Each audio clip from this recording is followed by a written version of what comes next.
जय माता दी। शरद पूर्णिमा अश्विन मास की शुक्ल पक्ष पूर्णिमा को शरद पूर्णिमा कहा जाता है। इसे रास पूर्णिमा भी कहते हैं। ज्योतिष की मान्यता है कि संपूर्ण वर्ष में अश्विन मास की पूर्णिमा का चंद्रमा ही षोडश कलाओं का होता है। कहते हैं कि इस दिन चंद्रमा अमृत की वर्षा करता है।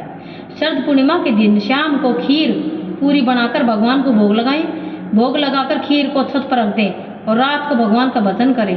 चांद की रोशनी में सुई पिरोएं, सुई में धागा डाल के पिरोएं। अगले दिन जो खीर बनाई थी रात को चांद की रोशनी में रखी थी, उस खीर का प्रसाद बनाकर सबको वितरित करें। इस दिन प्रातःकाल आराध्य देव को सुंदर वस्त्र आभूषणों से सुशोभित करें और साथ ही अपने आराध्य को आसन पर विराजमान कर गंध, अक्षत, पुष्प, धूप, दीप, नवेद, तांबुल, सुपारी, दक्षिणा आदि से पूजा करें।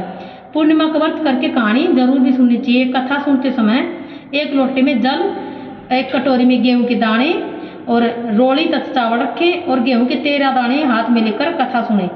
फिर जो गेहूं की कटोरी थी उसके ऊपर हाथ फेर कर मिश्राणी के पांव स्पर्श करके वो कटोरी उसे दे दें दक्षिणा के समेत। और जो लोटे का जल है कथा सुना हुआ, उस जल को रात के समय चंद्रमा को अर्घ्य दें। कथा। एक साहूकार की 2 पुत्रियां थी। दोनों पुत्रियां पूर्णिमा का व्रत रखती थी, परंतु बड़ी पुत्री पूर्णिमा का पूरा व्रत करती थी और छोटी पुत्री अधूरा व्रत करती थी। परिणाम यह हुआ कि छोटी पुत्री की संतान पैदा होते ही मर जाती थी। उसने पंडितों से इसका कारण पूछा तो उन्होंने उसे बताया कि तुम पूर्णिमा का अधूरा व्रत करती हो, जिसके कारण तुम्हारी संतान पैदा होते ही मर जाती है। पूर्णिमा का पूरा व्रत विधि पूरा करने से तुम्हारी संतान जीवित रह सकती है। उसने पंडितों की सलाह पर पूर्णिमा का पूरा व्रत विधि पूरा किया।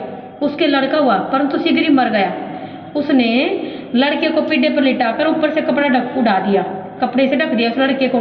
फिर बड़ी बहन को बुलाकर लाई और बैठने के लिए वहीं दे दिया। उसी पीढ़े पर अपनी बड़ी बहन को बिठा दिया। तो जैसे ही बड़ी बहन पीढ़े पर बैठने लगी तो उसका जो घाघरा था वो बच्चे को छू गया। बच्चा घाघरा छूते ही रोने लगा। बड़ी बहन बोली, तू मुझे कलंक लगाना चाहती थी, मेरे बैठने से बच्चा मर जाता। तब छोटी बहन बोली, यह तो पहले ही मरा हुआ था, तेरी भाग्य से जीवित हो गया, तेरे पुण्य से जीवित हुआ है। इसके बाद उसने पूरे नगर में पूर्णिमा का पूरा व्रत करने का ढिंढोरा पिटवा दिया।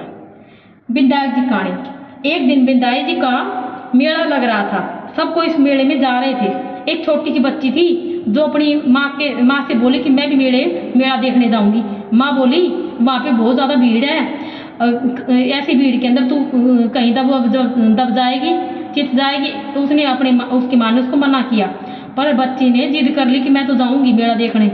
तो उसकी माँ ने उसको 2 चूरमा का लड्डू और एक लोटे के अंदर जल दिया और बोली कि एक लड्डू तो गणेश जी को खिला देना और उसको पानी पिला देना, और दूसरा तो खुद खा लेना, दूसरा लड्डू और पानी पी लेना। वो जो लड़की थी वो मेला देखने चली गई। सब कोई तो मेला देख करके आ गए, लेकिन लड़की से बोले कि चलो अपने घर चले। लेकिन लड़की बोली कि मैं तो गणेश जी को लड्डू खिला के जाऊंगी, उनको बिना लड्डू खिलाए नहीं जाऊंगी। और गणेश जी के आगे जाके बैठ गई और कहती गई, एक लड्डू आपका और एक लड्डू मेरा। ऐसे करते करते रात बीत गई। गणेश जी सोचे कि अगर मैं लड्डू नहीं खाऊंगा ये घर नहीं जाएगी। सो उन्होंने गणेश जी ने छोटा स्वरूप धारण करके और जो लड्डू था रखा था लड़की ने वो खा लिया और पानी पी लिया और बोले कि तू कुछ मांग ले मेरे से। लड़की बोली, मेरे को तो कुछ मांगना नहीं आता। विंध्याक जी बोले, जो तेरे को कुछ आता है वही मांग ले। तो लड़की बोली, अन्न मांगू, धन मांगू, लक्ष्मी मांगू, 9 खंड महल मांगू, 84 दिया, हाथी बांधी पी से, खुटियार सेज बरतार, ऋण धुन बैल, इतनो मांगू। विंध्याक जी बोले, अरे लड़की, तू दिखे तो छोटी सी थी, भोली सी थी, लेकिन तू तो बहुत ज्यादा मांग लिया, पर मैं तेरे ऊपर खुश हूँ तो तेरे को इतना ही दे रहा हूँ। तो उन्होंने लड़के को इतना ही सब कुछ दे दिया। तो लड़के को सब कुछ मिल गया और लड़की ऋण धुन बैल पर बैठकर सारे सामान को लेकर के अपने घर को चली गई। तो उसकी माँ बोली, सब तो मेले में से आ गए, तू इतनी देर से कहाँ थी? लड़की बोली, सब कोई तो मेला देख कर आ गए, लेकिन मैं तो विंध्याक जी को चूरमा खिलाकर और पानी पिलाकर ही आई हूँ। विंध्याक जी मेरे ऊपर बहुत ज़्यादा खुश हो गए और मेरे को इतना धन ये सब चीज़ दी है।